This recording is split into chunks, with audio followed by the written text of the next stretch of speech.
Hello, you are watching Over the Back Fence, a conversation with neighbors.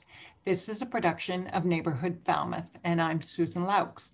Today, our conversationalists include Mary Pat McKenzie, Jackie Pratt, Grant Willis, Tom Sabara, Marian Bihari, and me. So our topic today is disabilities, and we can talk about this in specific ways or in general ways. Do you have something that, someone might define as a disability, or you yourself might? Do you struggle with laws and things that affect or help, or did you ever park in a handicap spot? And what are your feelings around disability laws, and what is your own experience around personal disabilities or disabilities you might have in your family or among friends? Anybody want to start? I'm willing to start. Okay, Jackie, go for it. I guess it was about 10 years ago now, I had a hip replacement that was very successful. And there's an old joke about the operation was a success, but the patient died. Well, I didn't die, but I did develop a post-operative infection, a MRSA infection, which MRSA is a bug that's resistant to antibiotics. And I had about a 5-year run with excessive operations, antibiotics, and they finally got the MRSA suppressed. But they had to take the hip prosthetic out, and it put me in a wheelchair. Now, I'm actually pretty lucky. I did a lot of physical therapy. My insurance company blessed me with a great deal of tolerance, and I'm able to stand. I can walk a little bit. I can walk with a walker, but not for too long. But I can do transfers. I can like stand up in the kitchen to stir something and watch it. I'm in a lot better shape than a lot of people who are wheelchair bound. But what happened to me is what may happen to a lot of people over time. At least I've seen that in, for example, where I live with my family, that as you grow older, things change physically. And a lot of people end up with mobility issues to some extent. Might need a little cane, might need a walker. There might be hearing issues. Hearing may decline over time. That eyesight, you might find yourself needing glasses. It seems like age in our bodies,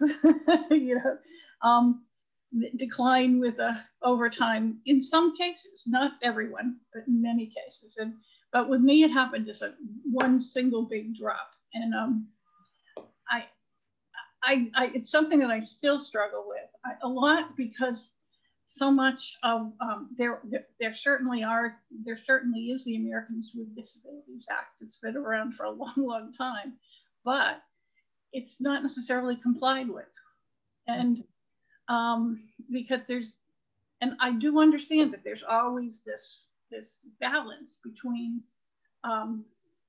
economics, what's practical, and what would make things easier for me. I get very exasperated with the stupid stuff, the stuff that makes it difficult, just because people don't necessarily think. I've had blood work done, a lot of blood work done, and there was one agency in town that does do blood work that had an accessible bathroom, but they stored stuff in it, so it was full of cartons, which made it inaccessible. I don't imagine they still do that, but the thing is that that's that kind of thing that gets very, and there's to some extent there's an attitude, and there's an attitude. There was a fellow just this last week when I was checking on our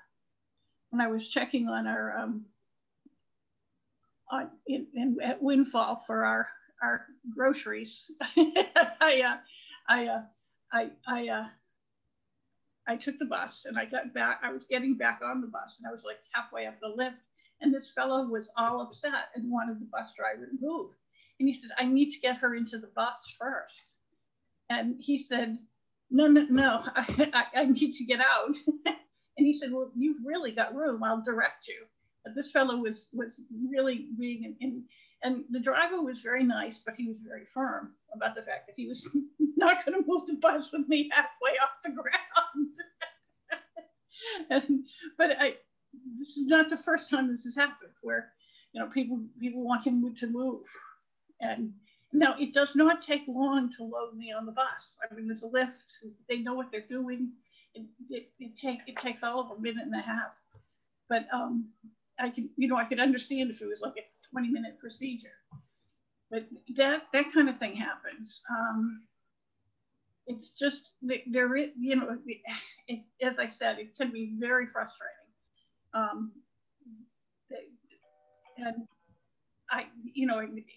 even little things that go wrong, and we have an elevator here that has begun to tip at times. It'll get, by the end of I have to be careful when I use the elevator, because my wheels will go, if there's a space, my wheels will go right down into that space. And then luckily I can stand. I get up, I pick up the wheelchair, pull it out, and sit back down. My one of the it's but it's kind of like enough. And I understand that part of this is me just not accepting what's going on, and that on days when my acceptance is good, that things go better, but it can be very frustrating. And so I also think that I've run into too, that people assume because you're in a wheelchair that you might have a mental handicap. And the first time I knew it was happening, and I thought it was me being super sensitive, until I read a Jojo Moyes novel about a handicapped fellow, and people did that to him all over the place. Oh. He had been a brilliant businessman, and people would assume that he. And I've had family members try to help me out with, let us sit down with you and work on your finances. The thing is, I'm not wealthy, but I also, the books are balanced. I'm not in trouble. It's like, thank you anyway. You could contribute. I'm a nice present, but I don't really need you to sit down with me and work out my bookkeeping. I keep things pretty simple, and that really helps. But as I said, it can be very frustrating, and I'm sure that I'm sure that many of our members, and I know I have heard some of them sometimes, as their hearing lessons, or their eyesight gets a little worse, or they can't drive and they're beginning to have to deal with that, and or people who have mobility issues. There seem to be two kinds of people. We have a member who lives in my building who accepts what's going on with her. She has eyesight issues, she has mobility issues, and she handles it beautifully. I, on the other hand, I do not go quiet. I just seem to have to fight every battle. God love you. God love you, Jackie. Good for you. Oh my gosh. My gosh. It's a lot to think about. It's a lot to think about. I actually saw a documentary on Netflix last week, and I'm like kind of embarrassed to say the title, but they titled it, so not me. It's called Crip Camp, and it is amazing. I've heard of that. Yeah, it is amazing, and it's really about a summer camp for disabled kids, and then fast forward years later, these are the same people who got the ADA passed, and the various steps that happened before, which were just what you were saying, was that there were some lesser laws that were completely not enforced. So it was kind of as if it didn't happen at all.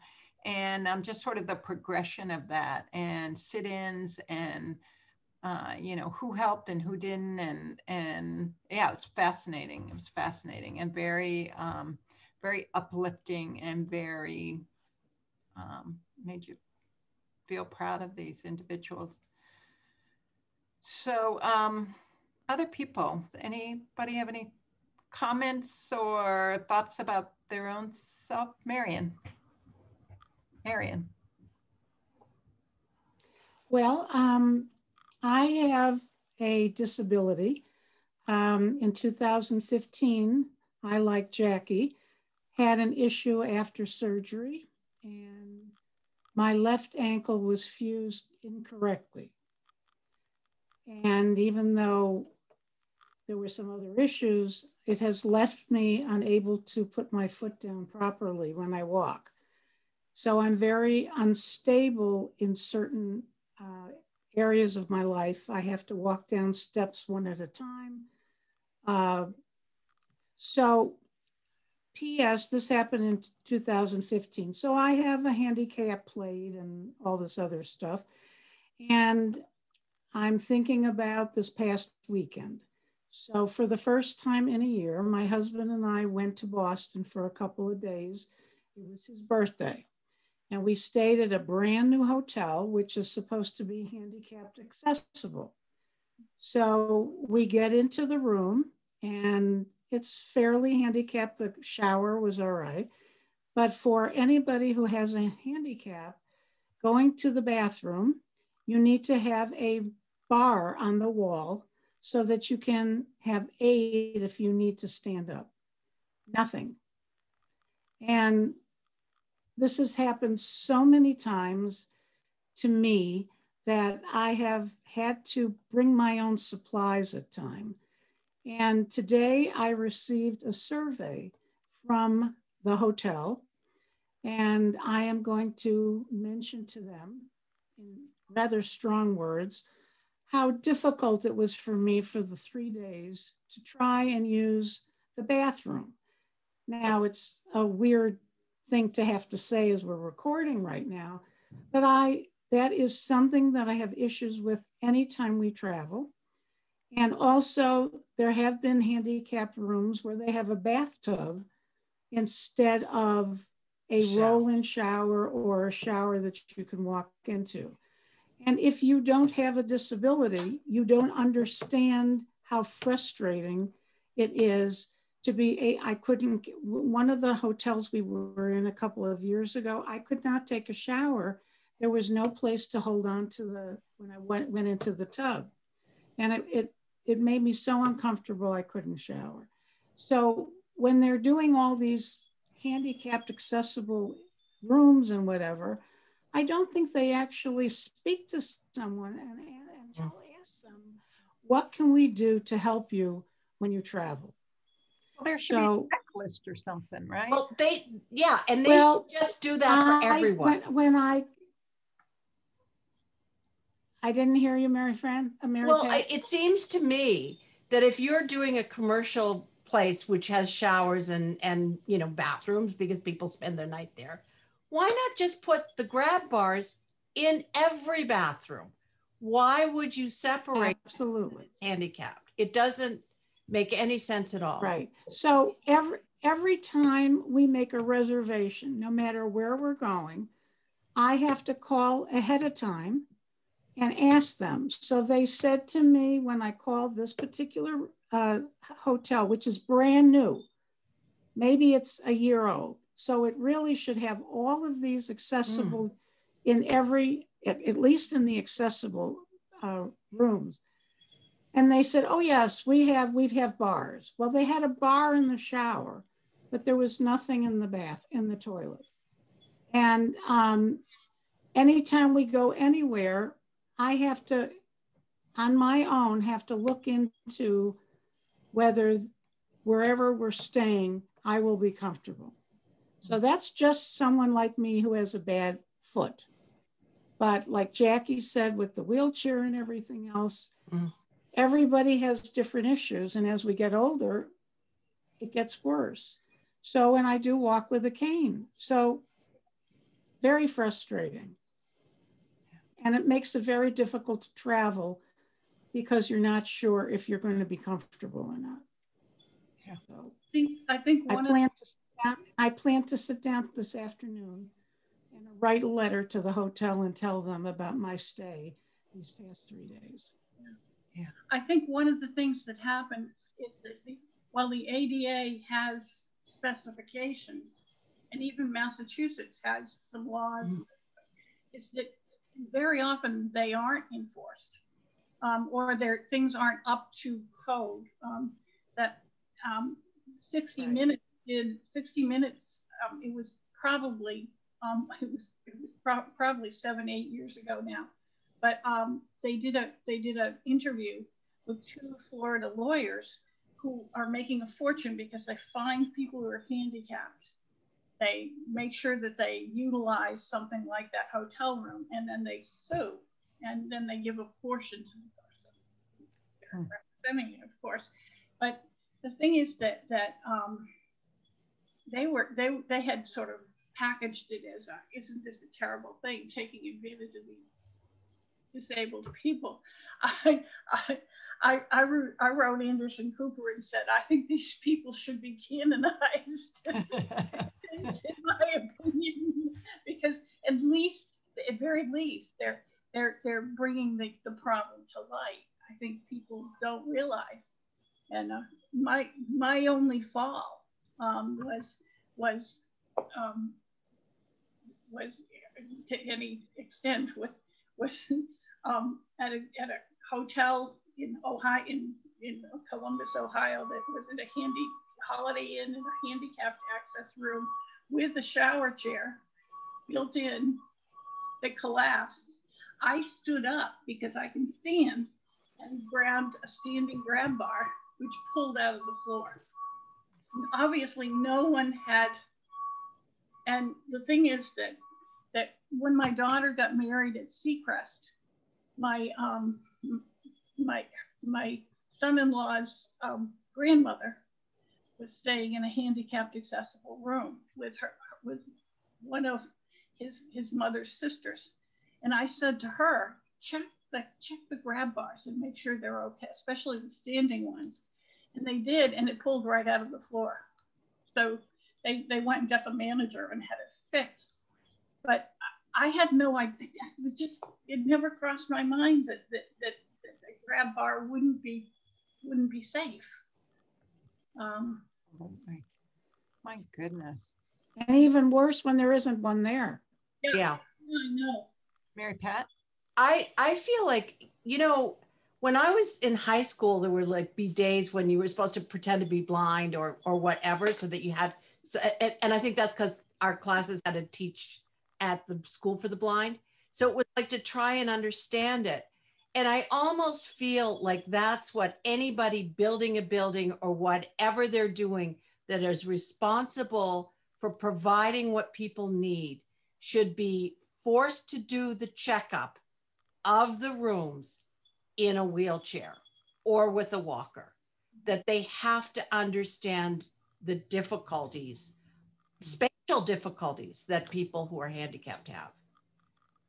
I don't have a handicap, but one of my mother's younger sisters had a stroke in her mid-30s after her last child, her 5th boy. And she was totally paralyzed on the right side. She was right-handed.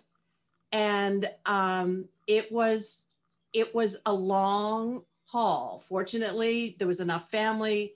The baby that was like 3 weeks old, and then all the other 4 were within 4 years, were farmed out to the other sisters. And Noreen learned, and they said she'd never walk. By God, nothing was stopping her. She learned to walk. She learned to drive a tricycle. So in the suburb of Montreal that they lived in, she could go to the corner store with her basket on her trike. She did have to use a cane. And as therapy, she took up needlepoint. And I'm going to move my chair. Right behind me is needlepoint she did. It was the last dining room chair. She had done 11 of them. This was the last one when she died a few years ago. I finished it for her. But she was truly inspirational. But let me tell you, like you, Jackie, she would chew somebody's ear off if they denigrated her in any way or did not accommodate her. But it should never happen that you have to do that, ever. I agree. You know, it's just, what's wrong with us as a society that we would not help? So my younger brother was born deaf, and they did not figure that out. My parents figured out something was not right. You know, because when he would cry in the middle of the night, you know, my mom, and I just heard this story relatively recently, she'd say, you know, it's all right, I'm coming. And that wouldn't make a difference at all, but it had made a difference to me and my older brother. And it wasn't until they flipped on the light and he saw that she was there that he would stop crying, or felt her picking him up or something. And she told me that that a lot of her friends just stopped calling because they didn't know what to say. They didn't know what to do. And so she felt very alone. And she had a doctor, I think, say that, you know, he probably should be institutionalized. And he wasn't. And even had the minister of our church say that he could not be confirmed because he might not be able to recite the Nicene Creed back flawlessly by memory or something like that, which in fact he could, but they ended up leaving that church and going to another church of the same faith in our town. You know, even today, my brother, who just turned 60 last month, he's got a great wife who became a sign language interpreter and in the school system where they live, and a brilliant daughter who is kind and getting scholarships for everything she turns her mind to, and just, you know, one of those star kids. And anyways, he was trying to open a checking account for a thing that he and I are involved in, and he's like, you know what, I can't do this. They're wearing masks. I can't read their lips. I can't understand what's going on. He said, this is impossible. And he was getting involved in trying to do something that's one of those things that for any one of us would take 9 trips to the bank and 12 phone calls and just crazy making. But anyways, you know, it's just, it's interesting. And you know, I have terrible hearing. I've worn hearing aids since I was 30 years old. And it's, you know, it's something that, you know, when kids were playing operator and you'd say, you know, whatever it was, and then you find out how it's changed after you've passed it, you know, it's like, I didn't even want to play that game because it's just, I couldn't, you know, I could never hear it because you're whispering, and, you know, the sleepovers where you're whispering at night and everybody, you know, it's like that kind of stuff was just not in my ability. And you know, they're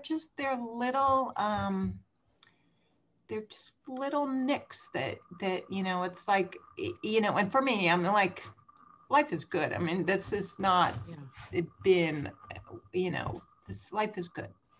But, you know, it is a little bit of the death by a thousand cuts. And that's a totally dramatization to say that for me. But it is, there are nicks that get to you. And yeah, and you're right, you know, and I had a little thing happen recently where, you know, I pulled something in my legs, and I just like going upstairs has been really difficult. And I feel like even though I felt like I was being understanding and getting it for people who struggle with certain physical things, when I felt like, oh my God, am I ever going to walk normally again? Am I ever going to not feel in pain? I was just thought, holy, you know, is this the way the rest of my life is going to be? And I realized I cannot understand what somebody's going through, or at least I did not understand. And I sort of even feel like that understanding is fleeting. But yeah, it's, you know, until you've walked a mile in someone's shoes, so to speak, it's a whole different ballgame. Or even just gone to a public bathroom in somebody else's shoes. Yeah. You know, that's Yeah. that's a big problem in this country. It's not just here in our town, it's everywhere. Oh, that there are no public bathrooms. Yeah, absolutely. How about Grant or Tom? Either of you have anything to contribute to this discussion? Nothing here. I've never had anything that really restricted my movements, or, you know, any disabilities I've got are, you know, so yeah, no, I'm just floored by listening to these conversations, and you know, and experiencing what it must be like. I remember in Falmouth in 1990, the ADA was passed, and all the handicap ramps started going up in front of the houses, and, you know, little railings and things like that. And I thought, oh, those are making those nice colonial houses really ugly. Of course, I'm, you know, in the middle of my life, and I don't have any empathy at all for that kind of situation. And it's just, since then, I've just, every time I see one, I kind of admire it for either, you know, somebody's done a little extra with it, a handicap ramp, or they've put it around the side, or it's, you know, it's just something that's designed to enhance the house as opposed to something that's been forced on them by the ADA. So that's my minor contribution to this. I'm very fortunate. Yeah, I kind of agree with Grant about how appalling it is to hear these stories. I guess I'm struck by two things. First of all, it seems to me that this is the responsibility of the building commissioner, right, in each town, whether that be Boston or Falmouth, to not certify a building until it reaches compliance.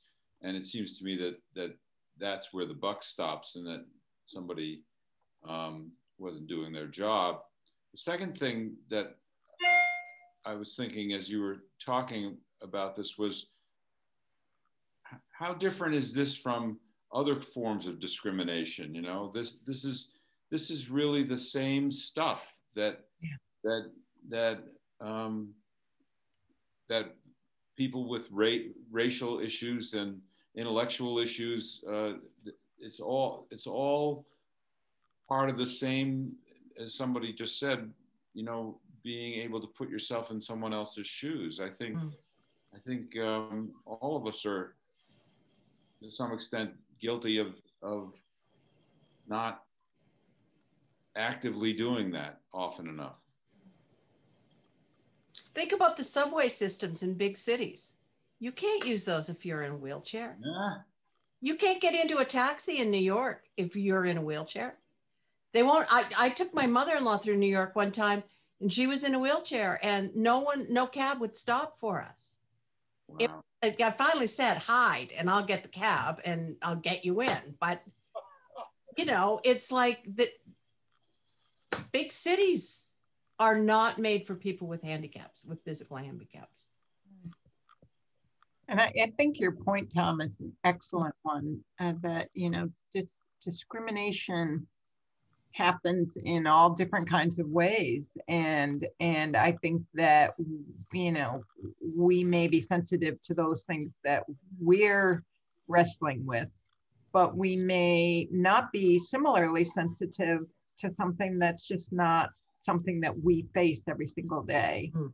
And, you know, and so, you know, in a way that makes us human, but it also calls us to think more broadly about what other people's experience is, or to understand that even though not everybody has the same disability that I have, that obviously many people have much worse, and that most everybody has something, and our challenge is to try and equalize things or make it possible.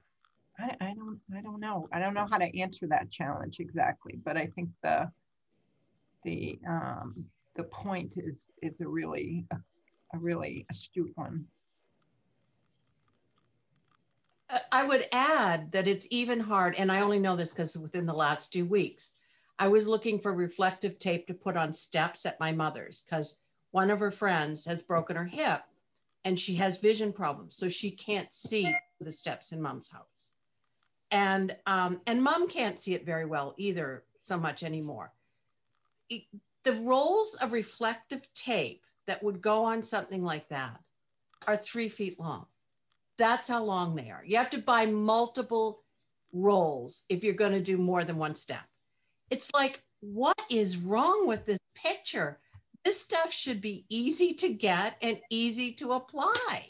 It's, you know, not rocket science. Reflective tape. Yeah. It's really strange. I don't know what the answer is. I really don't, other than buy more rolls of tape. And we did put a lot of grab bars up at mom's in the last few weeks, because it's not just, it's one of those, it's a visual problem. She doesn't see as well as she used to. And so for people who they're not seeing that a step is right there, or there could be something. So, you know, you have to kind of walk through a house and go, who needs help where in this place? There are, you know, we might write a grant for something like that to help people get trained in that sort of retrofitting of homes to help make them better for people to age in place, and you know, and to address, you know, the different supports, physical supports that people might need. That's a grand idea. I think. Yeah, it is a good idea. I'd write that grant, guys. What's that, Jackie? I'd write that grant.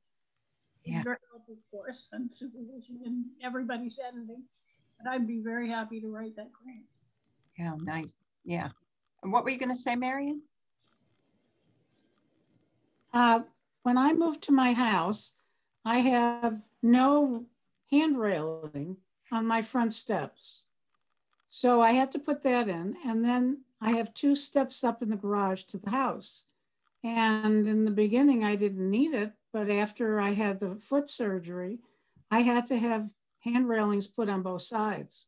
So even though the house wasn't built for that, I mean, they should think of this ahead of time. So I had to spend extra money to do these things so that I would have some way of pushing myself up the steps. Yeah. So, yeah, absolutely. Well, I think that this episode, this discussion has been really fascinating and has brought up a lot of questions maybe more questions than answers, but really some thoughtful discussion here. And thank each of you for your part in that. And so let's sign off for today, and let's be back another time. You've been watching Over the Back Fence, a conversation with neighbors, and this is a production of Neighborhood Falmouth. Bye. Thank you.